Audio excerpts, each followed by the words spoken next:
Welcome to episode 9 of the Beyond the Guitar podcast, where we help you play the music you love and we talk all things guitar and beyond. I'm Nathan Mills, joined by my co-host Jeremiah Diaz. Jeremiah, how's your week going so far, sir? It's not bad. I'm going to go camping for a few days starting on Thursday, and yeah, it's going to be nice to take some time off, get away from the office, right? Which is, again, it's my brother's kitchen, so it should be pretty fun. Into the great outdoors. Yeah. Sounds terrible. Oh man, yeah. It's. I'm a little worried it's going to be hot, actually, but it should be fun. We're going to go with some friends. So yeah. How about you, man? You just moved. Yeah. This was this past weekend was the big move. We moved to a house that has a garage in it so that I could convert into a studio, and that's going to have some more room for the kids to have like a school room and stuff like that. So yeah, it's been kind of surreal. It definitely feels like an upgrade. We loved our old house in our old neighborhood, but this definitely just kind of feels like a step up, and it's just kind of just feels bizarre. So I've been doing tons of research on soundproofing and stuff like that, and how we were going to convert this garage into an awesome studio. For those of you listening, I was actually just picking Jeremiah's brain about soundproofing stuff on like that before the call, because I'm all stressed about it, and he's always he's always the guy to talk me off the ledge. Yeah. You got to spend $100,000 soundproofing your garage. Yeah. That's what the internet will tell you. That is basically what it has told me, and so I'm all stressed. I'm all worked up. That's not the case, guys. Yeah, Jeremiah is always the voice of reason. He's ever since Beyond the Guitar started. He's I talk to him, and all my worries just fade away. It's magical. Yeah, we'll have to talk about that kind of stuff on another podcast. Yeah, it's a whole other. Yeah, that would be cool. Yeah. I'd be interested. The whole nother wheel of cheese. That's not a thing. On that note, speaking of wheels of cheese, today we're going to talk about music school, and is it worth it? We got a question in an email. Somebody asked me to cover this in one of our episodes, and so here we are. There's a lot to talk about, and there's, in many cases, not just a clear-cut answer, but we're going to kind of dive into the pros and the cons of music school. Both of us went to school for music with different concentrations, and so we're going to talk about the pros and cons. We're going to talk about, depending on what goals you have, is it more worth it for you? So I think we can just go ahead and dive in with some of the pros of music school, some of the good things that you get from going and getting a degree in music that you might not really be able to get elsewhere. And Jeremiah, you interject anywhere here. I kind of have a list of things that I've outlined. The first thing I wanted to touch on was that with music school, it gives you an opportunity to study with world-class musicians. So a lot of really good music schools have attracted some of the top performers and top educators in their field, and some of whom you might not have an opportunity to study with otherwise. And so on that note, I will say that the quality of the music program that you attend really makes a huge difference in whether or not it's worth it. I mean, I know that stands true for many programs and many degrees, no matter what the field. But I feel like, especially in music, you have the opportunity. Like, if I was picking a program again, I would really focus on who I wanted to study with and go to the school that they are teaching at. Because with a music degree, what you learn is so much more important than the degree itself, than that piece of paper. And along those lines too, what you get out of a music degree is determined by what you put into it. If you're just coasting through it, it's not the same as kind of coasting through a business degree and still being able to land this nice cozy job because you've got that certificate. The degree helps, but most importantly, it's what you learn from it. And so you want to study with somebody who is a renowned teacher rather than just some random person that they hired just because they wanted some kind of podunk music program in their school. Yeah, definitely. I agree with going to a school that has really good instructors. So like for myself, I went to a college called Cogswell, and some of the instructors were professionals outside of the classroom, meaning basically teaching was just a side thing that they did kind of for fun almost, and they had day jobs working at a video game company or working at some of them were actually like paid musicians. They worked at like theaters and stuff. And again, I went to school for digital audio technology, which encompassed like sound design, composition for movies or TV shows or video games, anything in that realm. And recording, all that kind of stuff. So yeah, definitely meeting people and learning from professionals in the field was a huge bonus. And ideally, yeah, you'd want to work at a school where, you want to study at a school where the instructors are either professionals and they're just teaching on the side, or they were professionals in the industry and they decided to teach because they wanted to pass on their knowledge to students and stuff. Yeah. And I feel like, I feel like there might be a balance too, because I know like at I think it's a San Francisco Conservatory. I don't know. There's a lot of the Los Angeles Guitar Quartet guys teach, and they're touring very regularly. And so I feel like you go to study with, if they're really people at the absolute top and you go to study with them, the opportunity, the FaceTime you get with them actually might be few and far between.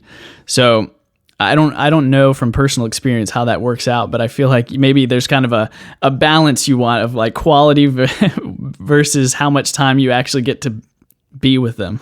Right. Rather than like the B squad that they have on staff. Yeah, luckily that never happened to us, but yeah, we had some pretty good instructors. There were also some other instructors that were not so great, and that's that's part of the issue with going to a school. Like the school that I went to wasn't super, big or prestigious or anything like that. It was just kind of close to home, and it worked out. But anyways, yeah, sometimes it can be hit or miss. Yeah, but I think that kind of goes for any school. I feel like. Yeah, definitely. I mean, you can. If you do your research, you can find if there are kind of hidden gems, within a program that might not be super prestigious, or, you can find, do your research and find programs that just have a really good reputation in and of themselves. The next thing that I wanted to hit on was that it just kind of simply gives you an opportunity to really dedicate yourself to your craft. We'll talk about this more later, but there are other ways to hone your craft outside of being in a music program, but actually going to music school, taking classes, it's going to give you that opportunity, one, to learn things in these classes that allow you to hone your craft, and a music degree specifically compared to getting another degree and trying to do music on the side. It's going to give you more time to actually practice. Some of that is built into your course load. It's meant to give you time to be able to just practice, 5 hours a day, plus if need be. So the coursework is kind of adjusted accordingly. And so that's a very valuable thing for obvious reasons. And kind of go along with that, there's the accountability factor.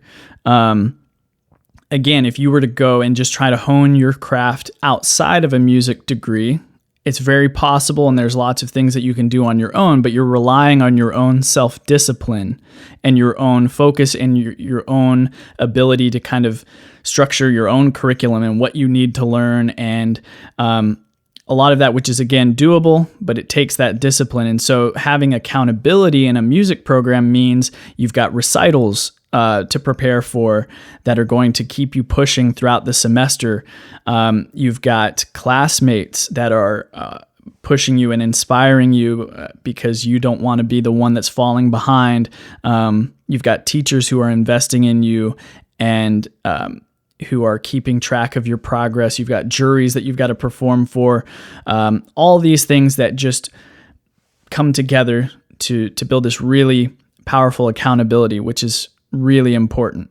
Yeah, one of my favorite things about the college experience for me was that it made me more well-rounded as a musician because I was forced to do musical projects that I would not have normally done. So like composing for things that I wouldn't typically want to do, or even just things I wouldn't necessarily have thought of.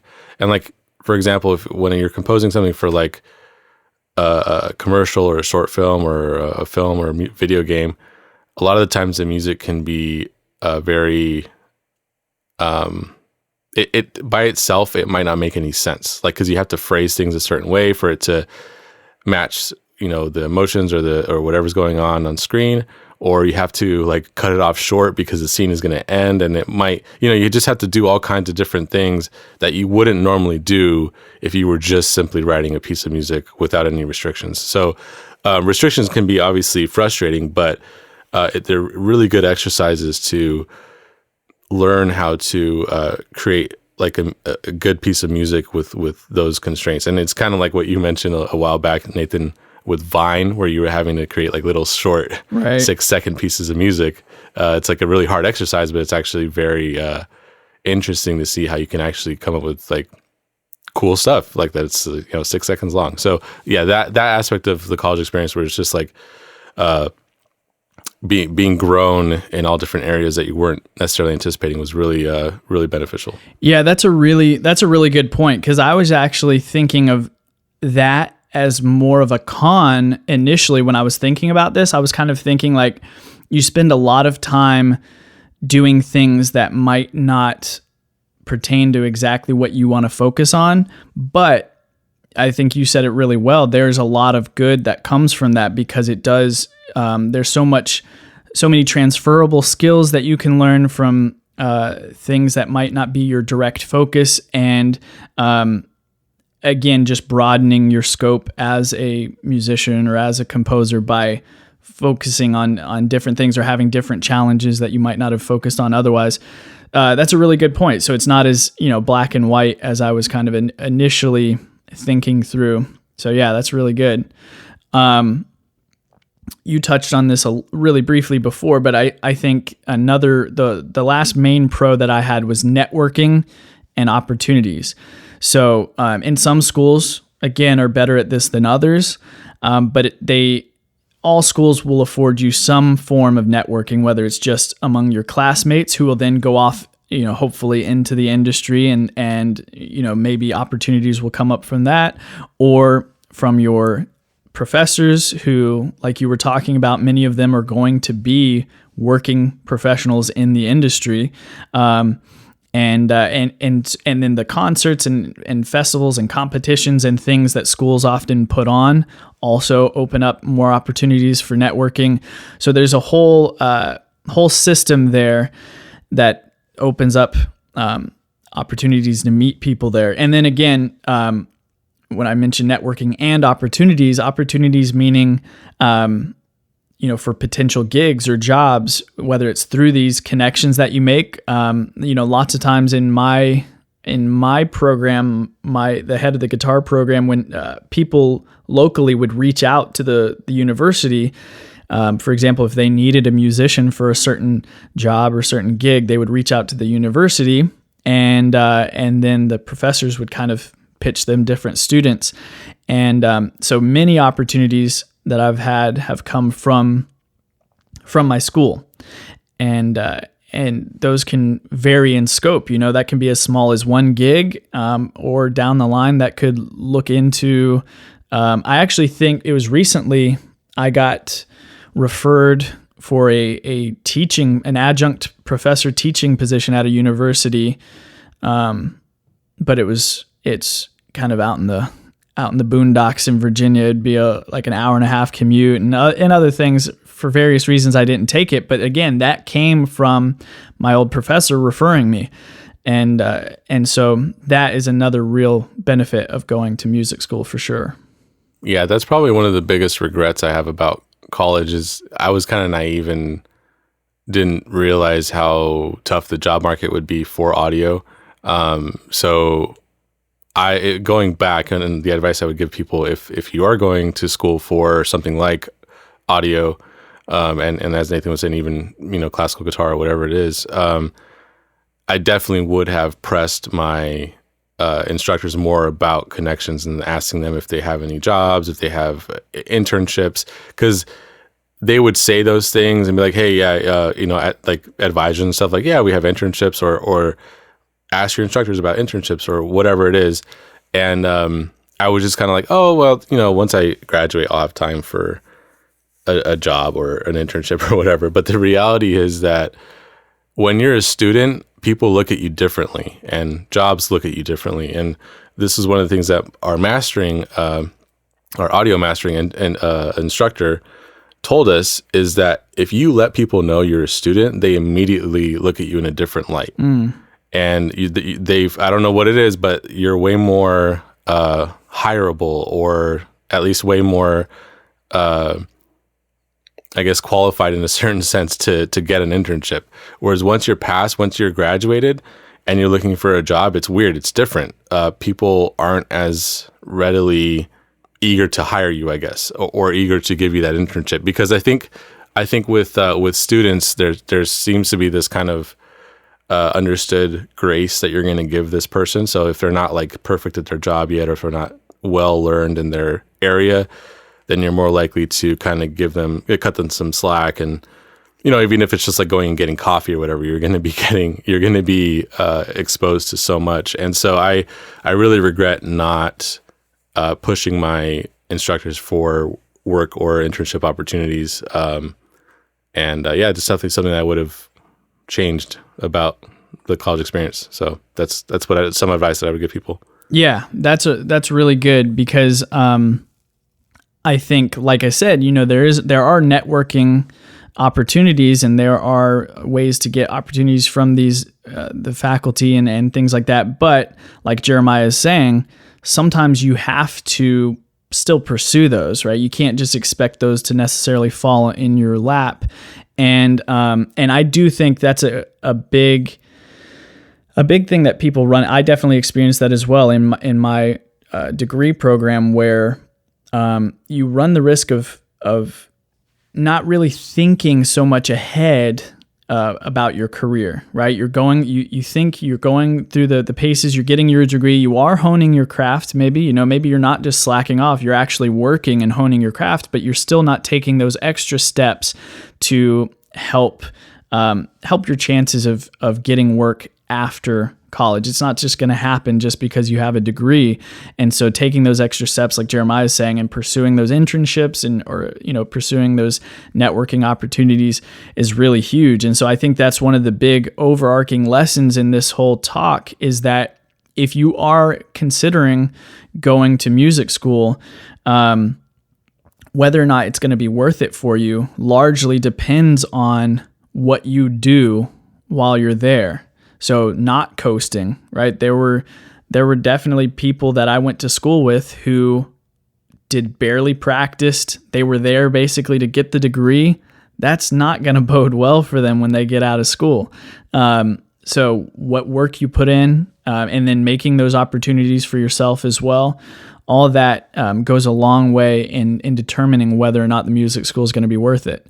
Yeah, and for example, this is not to brag, but I was valedictorian of my class, and there was like, hell yeah, but there was like 50 students that were graduating. It's this very small class. So it's not a huge deal. Yeah. But my point is, even though I was valedictorian, like, it didn't really matter after college. Like, that's not really what mattered, right? It was more about the connections that I had with people, and I should have taken advantage of those more when I was a student. And on top of that, I mentioned this before, but the audio industry in general is way harder to get into. So with the animation students, it was much easier, much more streamlined. Like, I know so many people that went to work for DreamWorks and Pixar and other animation studios right off the bat.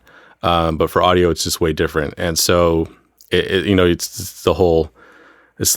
not what you know, it's who you know, right? So yeah, I was valedictorian, but I didn't use my connections to my advantage. So yeah. Right.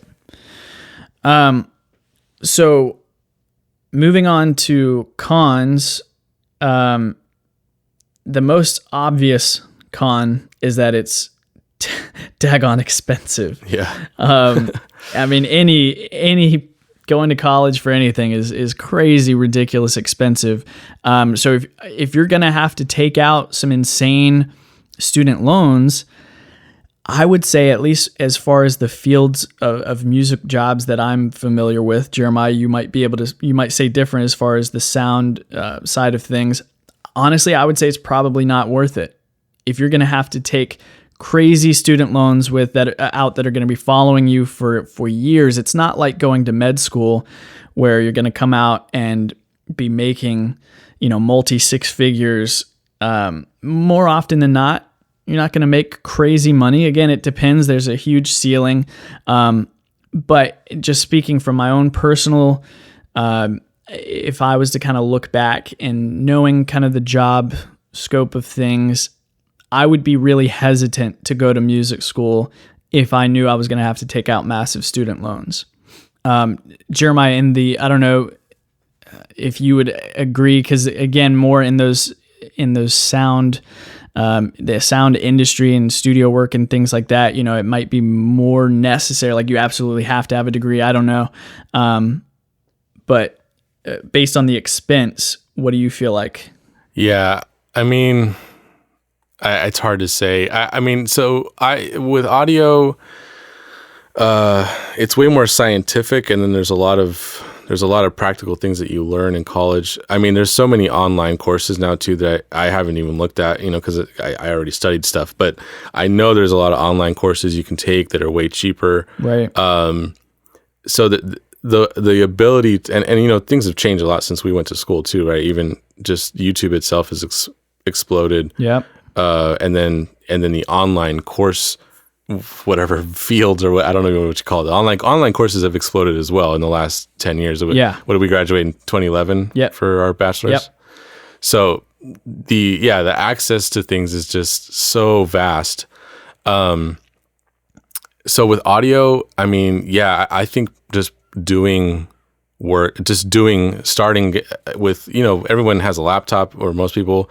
You have GarageBand on there. There's like things that you can do very simply just to start making music. Like, you don't even have to buy anything that you already don't have. Yeah. So yeah, it's hard to say. I mean, so we'll talk about this later, but it kind of goes along with what goal do you have in mind when you're entering college. So I don't want to get too into it yet, but because I know we'll talk about it in a little bit. But it kind of depends on what you're going for. So for myself, I didn't envision myself moving out of the Bay Area because my family's here, my friends are here. Yeah, I'd lived overseas and had left friends and family like multiple times in my life, and I just didn't want to do that again. So for myself, I wanted to stay local, and it's so in that respect, it's hard to say that I should have gone for my audio degree. Like, maybe I should have gone for something else, and I would have been able to get a job that I enjoyed more and actually been able to work in that field here in the Bay Area. So yeah, I mean, it's so expensive, and like I said, the audio industry is more about who you know than what you know. So I would say just starting on your own, like looking up videos online, looking up online courses, and then trying to get plugged in somewhere. And that's honestly the hardest part. So from that regard, going to school might get you a connection that you wouldn't otherwise in the audio industry. Yeah. So it's kind of hard to say, but the whole debt thing, I mean, student debt is insane. So yeah, and I don't know if that's a clear answer. It's kind of hard. It is hard. Yeah. Answer, And that's why I was kind of hesitant to really say too, because these are hard. These are kind of the hard conversations you have to have with yourself. because there's something to be said about taking risk, right? Like I wouldn't be doing what I'm doing right now if I hadn't taken a risk. And so for me to say like, no, going to music school is too expensive. If you're going to have to take out student loans, that's too big of a risk. That would be hypocritical. And that's not necessarily something that I believe in.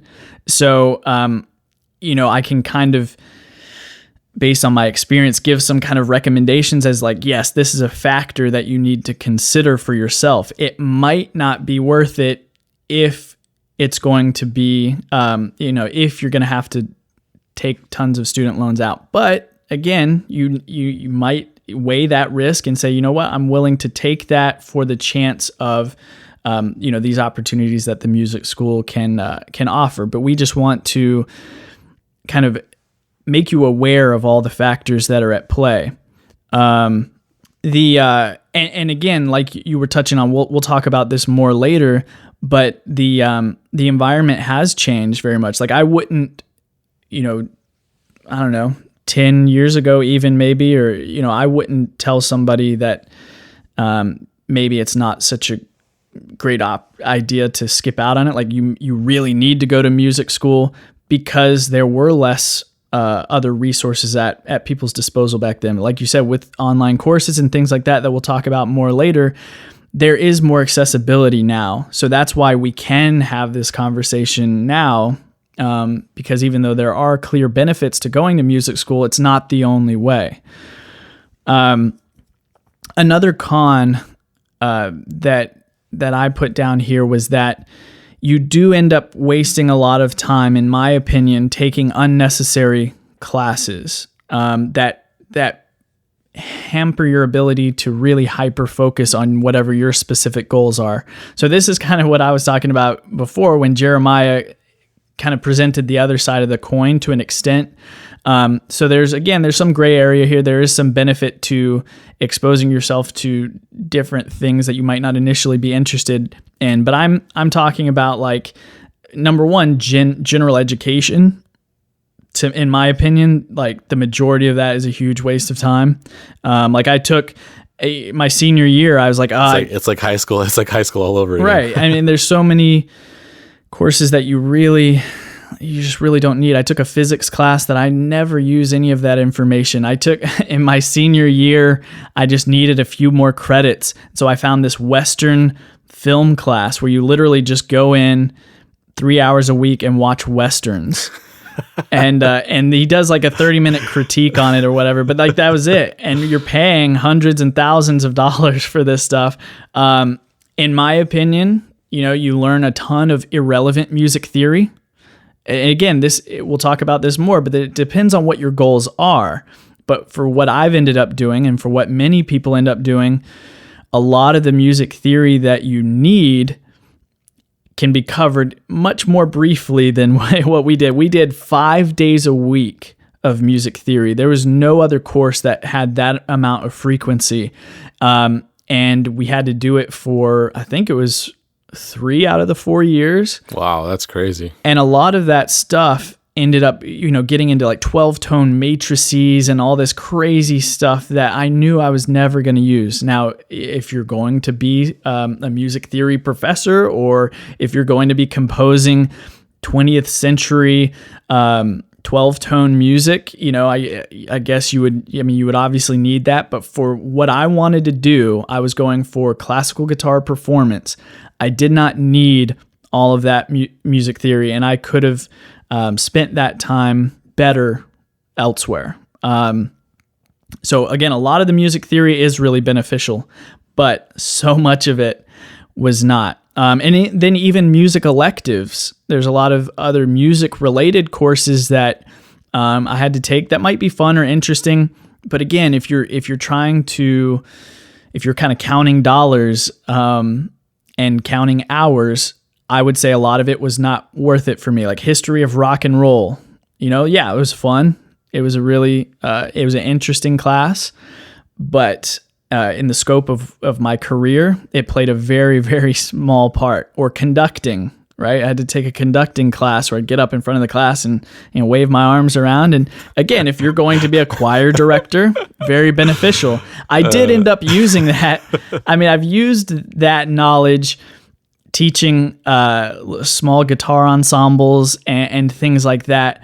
But the extent of the knowledge that I used from that course, I could have learned in about a 20-minute YouTube video. Like, this is how you wave your arms for 3/4. This is how you wave your arms for 4/4.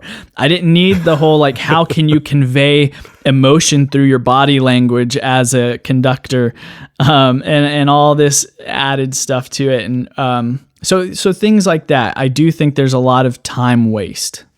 Yeah, dude, there was so many courses. Well, I shouldn't say so many. Luckily, my degree had a lot of courses that were tied to the degree, but there were a lot of courses that I didn't want to take. Like, I had to write I had to take writing classes in English and write these 20-page gen ed stuff. Yeah, 20-page stories, not even research papers, stories.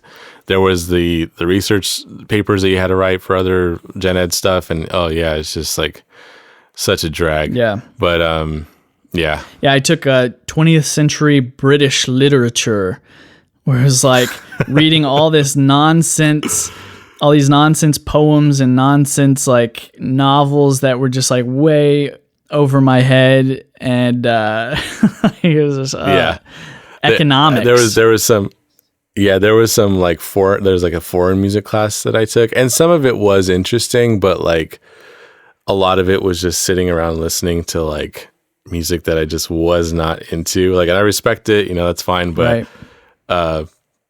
There was just a lot of listening to painful music, and that includes the stuff 12-tone music and Schoenberg and all that. Right. And again, I understand where he was coming from, but it's just not my cup of tea. It's yeah. On the other side of things, it does help with if you want to get inspiration composing horror music or something. Exactly. Then then you can employ the Sprechstimme or whatever it's called. Yeah. Or Penderecki. I don't know if you remember Penderecki, the Threnody for the Victims of Hiroshima. That one's kind of crazy. Yeah, that was horrific. Yeah. Yeah. So there are some things that you can take from those styles of music. Right. But anyway, spending courses on them is just overkill in my opinion. Yeah, I mean, yeah, for sure. The next thing that I had was kind of related to that. I feel unless you're sure that you want to teach grade school music, do not get a music education degree. I remember feeling so sorry for all the music ed students, because to clarify, you can get there are various degrees in music, but again, as far as just as it pertains to instruments and performing and things like that, there's a performance degree and then there's an education degree, right? One of them has more of a focus on performing and one has more of a focus on teaching. And so a lot of people get these music ed degrees so that they can then go on and teach in grade schools, and that's great. And that's, for the most part necessary for that line of work. But if you're kind of unsure what you want to do, don't just default to a music ed degree, because I will say, if let's say I'm a guitarist and I really want to hone my craft as a guitarist, I go in as a music ed major. The majority of my time, I always saw the music ed students carrying around all these different random instruments. You have to, I don't know the specifics, but you have to learn a level of proficiency in all these different instruments, because at the grade school level, you're generally going to be teaching a variety of instruments, not just concentrating on one. And so you're the classic recorder. Yeah, exactly. The baritone recorder, the soprano recorder, the alto recorder. But and so they had so little time to really be able to hone the instrument that they're passionate about. So again, this, we'll talk about more later, it depends on what your goals are. Although I'm pretty sure, don't quote me on this, but I believe that you can actually get a performance degree and then get a provisional teaching license that allows you to start teaching, and then you take a few more classes and you can get your teaching certificate.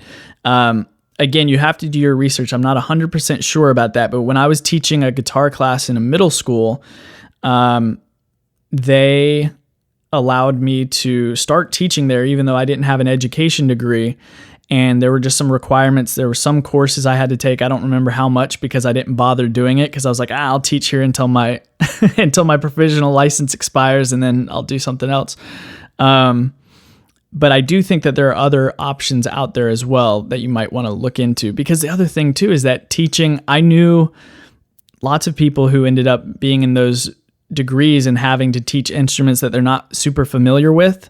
And all they did was they just had to stay like a step ahead of the students in the class, which, it's probably not the best way to do it. But when you're talking about like elementary school, like you're not pushing the envelope too far. So you don't have to be a master at all these instruments. Yeah. I don't know too much about that specifically, but I do have friends that got into music teaching basically. And yeah, there's just in general, I think there's a lot more wiggle room with the arts when you're becoming a teacher. Right. So yeah, like you were saying, you don't necessarily have to have your specific credential for it. You can, if you show like, hey, I'm like amazing or whatever, they're like, oh, this guy's really good. Okay, we'll let you teach. And then you just, as long as you take care of your classes, it'll be fine or whatever. Yeah.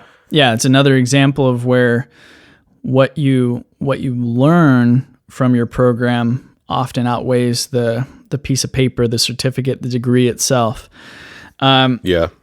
I got a couple more cons. One is that there's often not enough real world application courses.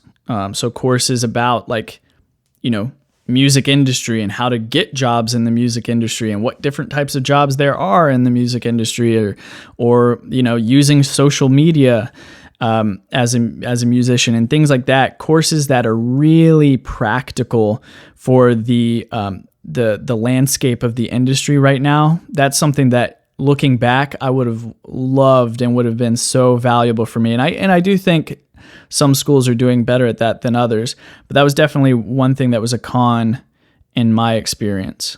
Yeah. Again, for me, the real world application portion was more just about, I think the instructors should have pushed internships and stuff like that more. Because again, it was the type of thing that they would just mention it at the beginning of the course or whatever, of the class, like the beginning of the year or whatever. But yeah, I think that would have been beneficial if they had pushed that, because for what I learned, there was like most of it, like I said, was like really good stuff, really good, like learning how to mix, learning how to master, learning how to compose this kind of music, learning how to compose that kind of music. But yeah. That's where I say that the instructors were a little bit lax on like pushing that. Right. And again, some schools I'm sure are better at that than others. But I had a similar experience. And the final thing for me, Jeremiah touched on this a little bit,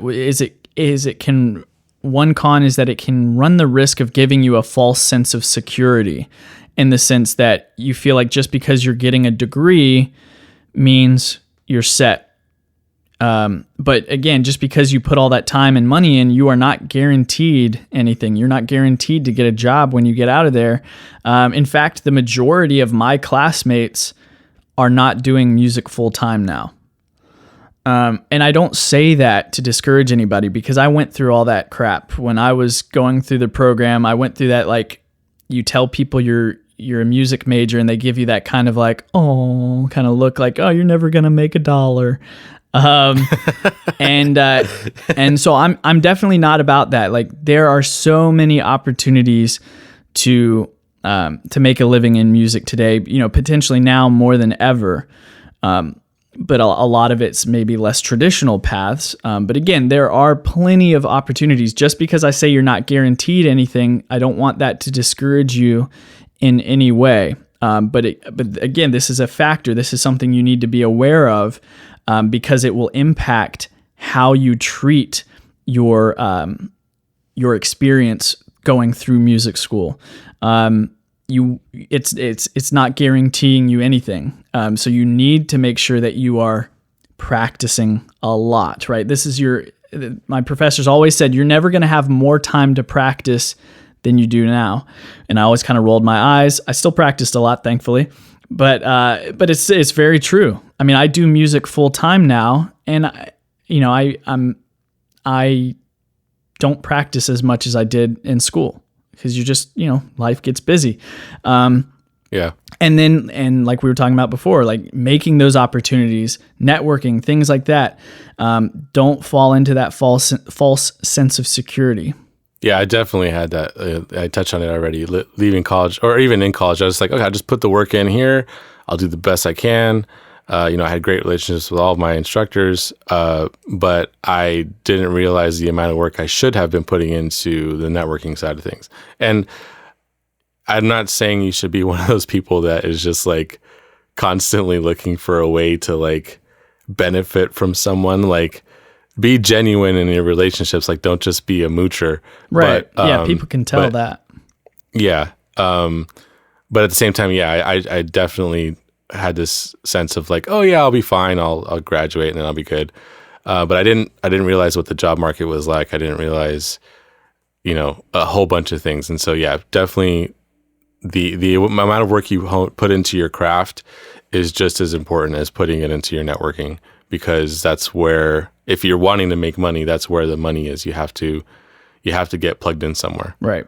But like Nathan was mentioning, I mean, luckily now there are so many venues for you to make money, and that's awesome. And also just like the content creating side of things, like if you are someone who doesn't care where you live, you just want to go where the work is. There's more work now than ever. You think of all the streaming platforms, think of all the movies that are being made.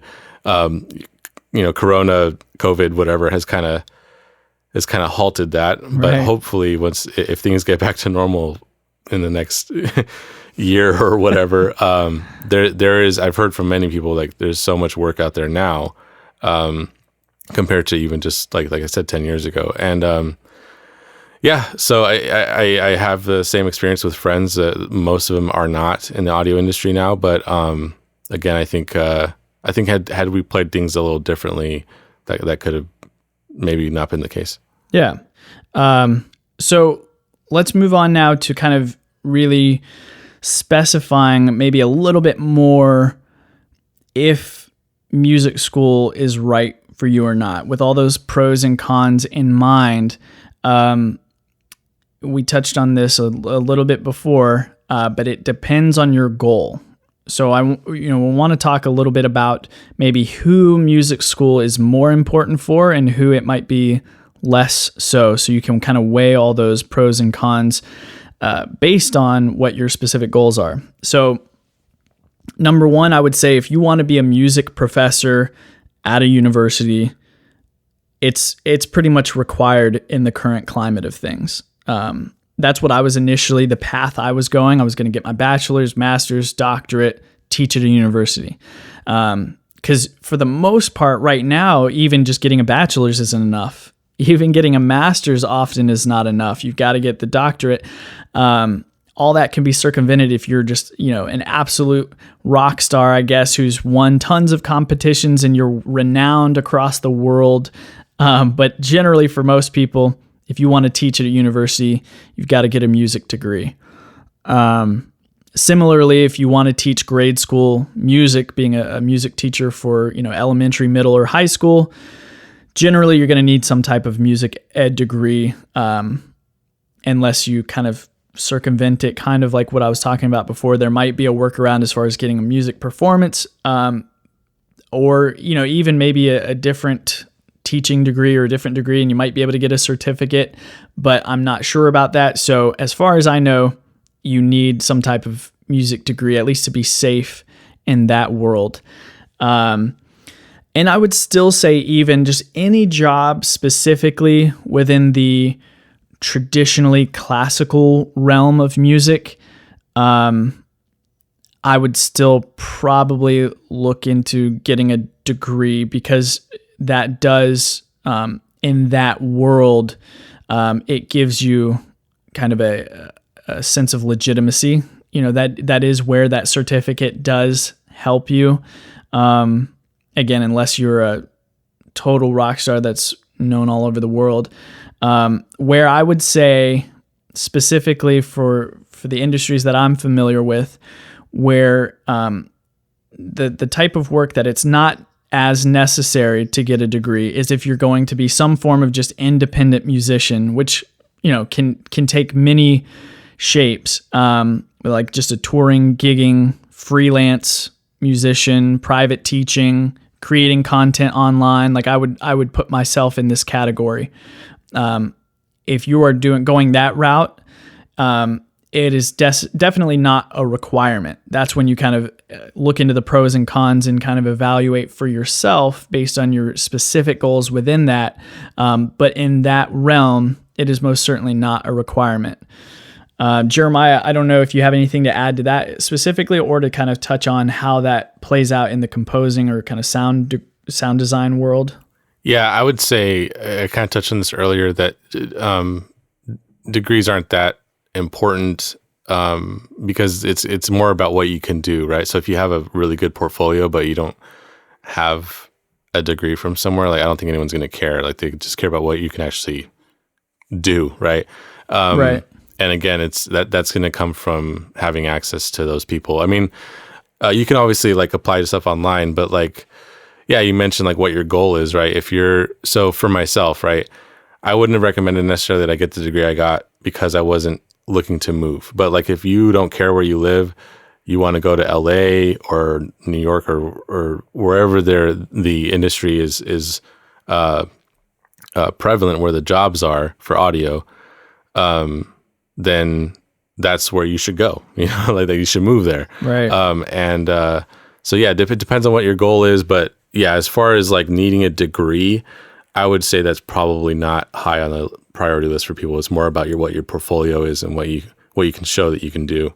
Yeah. I think, like you're saying, a lot of times in a lot of these different jobs, your ability and your real world musical accomplishments are more important than the degree itself. So like even if I think about private teaching, like if I'm advertising myself as a private guitar teacher, being able to say that I have a master's degree is most certainly helpful, and it does add, it helps legitimize myself. But you can also make up for that with real world experience that you could be doing instead of pursuing those degrees, right? So like instead of me doing that 2-year master's degree, you could have taught, hundreds of hours of students, and you can, so you can put on your resume, you've taught X amount of students or X amount of hours, and, things like competitions that you've won, your social media following, things like that. All of that can also work together. Jobs that you've had, to help legitimize yourself as well outside of a degree. Yeah. And like one of the coolest experiences I've had, was working on a movie. Again, it wasn't a smash hit or anything like that. It was a very indie, low budget movie, but I got the job through a buddy of mine who we went to college with, and then he referred us to somebody. So myself and my friend Robbie, we both went to college together, and then another buddy of ours who knew someone that was a producer on the movie, he referred her to us. So he referred the producer to us, and hey, these guys can do your audio if you want. And I was the boom operator, and Robbie was the sound mixer on set. And it was all filmed in the Bay Area, so we didn't have to move anywhere. But like for that job, it was strictly just somebody just said, hey, I know these guys, and that's it. And they didn't ask for any credentials. They didn't ask for anything. They just asked for our rate. Like, what's your rate? And that was it. Like, okay. Wow. So So for certain jobs like that, I don't even know how the industry works in like LA and like Hollywood, like legit Hollywood. But I would assume a lot of it is just who you know. Like, hey, you want to be a boom mic operator? Okay. You know what you're doing? All right, good. Like, cause like literally the first day on set, there was no like, okay, this is what we're doing. Like, this is, we're going to like, okay, are you okay, Jeremiah? Like, it was literally like, you just do your job. Like, and it's like, go. Like, as soon as action starts, you got to know where to be. You got to like, make sure you're not in the way of the camera. Like, there was so much stuff. And what was really cool was, at the end of the shoot, it was like 3 weeks, or maybe it was 4. I don't remember, but I was lucky enough to take time off of my day job. But at the end of the shoot, the director of photography told me like, hey, you were the best boom mic operator I've ever worked with. And he's like, probably in his 50s, and he's done, right. Again, he's not a huge director of photography or anything, but he's worked with people in LA and stuff. And I would think that came from my schooling, because I knew principles of audio, I knew exactly what to do and where to be. And then also after the fact, during sound mixing, we weren't mixing in post-production, but the sound mixer told Robbie that it was the least amount of ADR, which is a post dialogue recording. Mm-hmm. So it was the least amount of ADR he's ever had to do on a movie before, because we did such a great job. So I think that did help in the sense that Robbie and I both were schooled in audio. Right. So there's aspects like that could be really cool. But again, if we lived in LA, maybe that would have been something like, oh, well, we can launch our careers off of this. But good word of mouth and whatnot. But because we live in the Bay Area, it's not. It's the film industry is not as prevalent here. What's more prevalent here is businesses filming commercials and all that kind of stuff. But gotcha. Yeah, that's and that ties back to that networking piece where I think. For many jobs, music or otherwise, a lot of people are looking for people that they can trust and people that they know are going to be good to work with. And so when they have a relationship with somebody who can vouch for you as somebody that can be trusted and somebody that's good to work with, that goes a long way. Like you're saying, sometimes they won't even need to bother to kind of back check on what your credentials are, because a person that they know and trust vouches for you.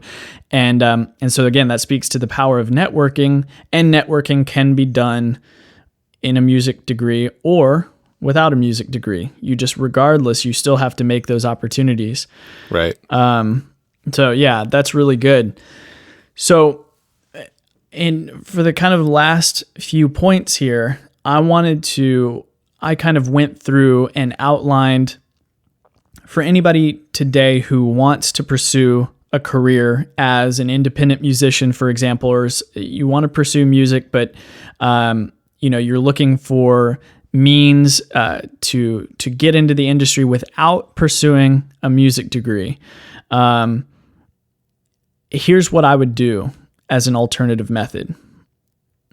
Number one, I would take private lessons with a great teacher on a regular or semi-regular basis. That's still, I would say, like, learning from somebody who is really qualified is still a non-negotiable. And regardless of the frequency and regardless of who you're studying with, that's still going to be way cheaper than music school. Then I would find relevant music theory online courses. So this is what Jeremiah was talking about before. The online course world has exploded, and you can literally find a course on anything. And of course, you got to do your research and make sure that it's legitimate. But in many cases, these online courses are on par with university courses for a fraction of the cost. There are amazing courses out there. And there are a ton of free YouTube videos, of course, as well. But if it's something that you are really trying to turn into a career, I wouldn't rely entirely on free YouTube videos, because that does a number of things. Number one, it's going to make your learning experience unfocused, because you kind of be bouncing around from YouTube video to YouTube video, and a lot of these online courses are going to be structured in a very focused way and a very well thought out curriculum that's going to get you the better results that you're looking for. But I definitely think that online courses are making degrees less relevant for sure. And I know Graham Cochran, he's of the Recording Revolution. He teaches a lot of recording topics and how to make a home studio and things like that. And he talks about the fact that you can learn so much of what he learned in his degree program just from online courses, or things even like with my Arrangers Academy. You can learn. I basically teach the elements of music theory that you need to make your own guitar arrangements, without you having to worry about learning all this extra music theory that is really irrelevant that I ended up having to learn through a program. So there are ways to kind of learn more focused based on your specific goals with these online courses. So I would definitely invest in that. And then, of course, obviously, with the time that you're saving from not going to all these other classes, you need to be practicing, right? Honing your craft, whether it's in music school or otherwise, is still an absolute necessity. So the time that you would have been in music school, you still need to be spending practicing your butt off. Then I would look for, depending again on your goals, internships or apprenticeships, like Jeremiah was talking about. Again, that might be a little bit more challenging depending on your field if you aren't a student at a school, but I'm sure that there are still opportunities out there. I would also spend time learning relevant skills, like how to record and film yourself and navigate social media, and start creating content online and building an audience. That's one thing that I wish I would have started even while I was in school. So taking advantage of that time to really start investing in your career while you're honing your craft as well. I would also focus on teaching or performing, again, depending on what your goals are, but actually working, getting real world experience in the music industry of your choice. And then the final piece, I would spend time going to conventions or concerts or different venues that will allow you to find those networking opportunities that you might be missing out on by not being in a music program. So that's kind of a roadmap of things that I would focus on if I was to go back and try to pursue a career in music without going to music school. And just a caveat with that, like I mentioned a little bit briefly before, if you do go this route, just be aware that you are going to need much more discipline to do this on your own because you're missing out on that accountability piece that you get in music school. So make sure you have systems in place to keep you accountable when you don't have deadlines that are built into a degree program. I don't know, Jeremiah, if you have anything that you wanted to add to that. I kind of have stated it already, but yeah, just making sure you're putting the work in. There's, like I said, if you're wanting to get into making music, whether that's with your guitar or with something else, there's so many tools that are readily available to you that are either free or they come with something that isn't, like, they come with your computer or whatever. You can buy cheap mics that it's not going to sound incredible, but it'll sound fine. Like Nathan mentioned that he started out with like a $50 mic. And his videos, they still sound fine to this day. The ones that he recorded on that mic, and so yeah, just getting started and not resting on your laurels, I guess. Oh, and yes, seeking out internships and that kind of thing is a big deal. The networking side of things, right? So the big question to kind of wrap things up here. We'll start with you, Jeremiah. This is a tough question.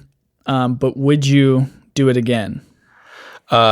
Yes, I think I would. But like I mentioned before, I would approach it differently. I would focus more on the networking side of things and less on my schooling. I wouldn't have put as much value on my grades. I would have worked just as hard. I mean, especially in the audio courses, like one of them, our teacher literally said, like, if you do the project, I'm going to give you an A.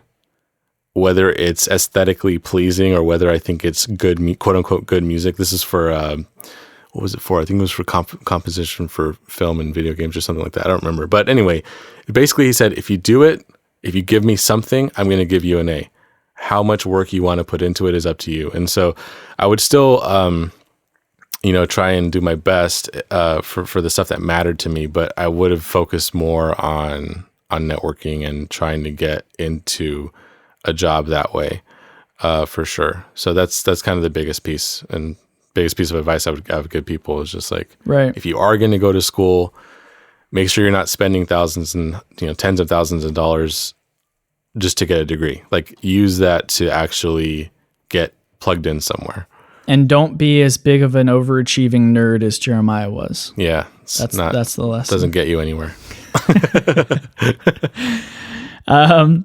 Yeah, for me, I would still get my bachelor's. Thinking back on it, I've thought about this a lot. I would still get my bachelor's degree. Like Jeremiah said, there are things that I would do differently, but I would still have gotten that because there is a lot of what I learned in that program that I use today, with my arranging and with my ability to perform set arrangements. But I don't feel like I got enough value, to be honest, from my master's degree based on what I'm doing now to do it again. So I think that would be the compromise. If I knew what I was going to be doing now, if my goal was to be making content online, making YouTube videos of my own arrangements, the value that I got from those additional 2 years in my master's degree program, I don't think really lended itself enough to what I'm doing now to be worth it. So I probably would have spent those 2 years instead of mooching on my wife to support me through grad school. I would have just mooched on my wife to support me through my first 2 years of making YouTube videos. Because, then it would have been 2 years ahead of the game. 2 years of playing Skyrim in your underwear. Yes. yeah, making a YouTube video on occasion, mostly just gaming. Yeah. I remember visiting you for like a week, and Becca was a nurse or something, and she was out working, and we were just sitting at home all day playing Skyrim for like 8 hours a day. While she was off slaving away to pay the bills. That's terrible. Yeah, because you were on vacation for school, right? And I felt like such a terrible person. I was like, man, it's cool that we're hanging out, but I feel kind of like a slob. Yeah. Well, looking back on it, that probably wasn't too fair. But I have her saved. I have her saved in my phone as Sugar Mama from those days because she was my. She was my sugar mama paying all my bills while I was just living the dream. And I still haven't ever changed it. So it's always kind of weird, like when she calls when I'm like around people or students or something. But anyway, oh man, cool. I think that's a good note to wrap up on. So hopefully this gives you some things to think about if you are considering music school. Feel free to reach out to us if you have more questions about the subject, or you leave a comment if you're watching on YouTube for this episode, or hit us up on Instagram. You can find me at Beyond the Guitar. You can find Jeremiah at Chomachi. You can find me, of course, as well on YouTube under Beyond the Guitar for my music videos and such. And then if you want to learn how to make your own classical or fingerstyle guitar arrangements, you can go to my website, beyondtheguitar.com, and take my free training, Fretboard Freedom, there where I teach you how to find and play chords anywhere on the fretboard, which, like we're talking about, this very relevant music theory that applies directly to that and kind of trims the fat of all the other music theory that you don't really need. So again, that's a free training you can find on my website. Jeremiah, where can we find you, sir? You can find me at Chomachi. That's CHOMACHI. And yeah, you just pretty much find me anywhere. YouTube, Bandcamp, Spotify, iTunes.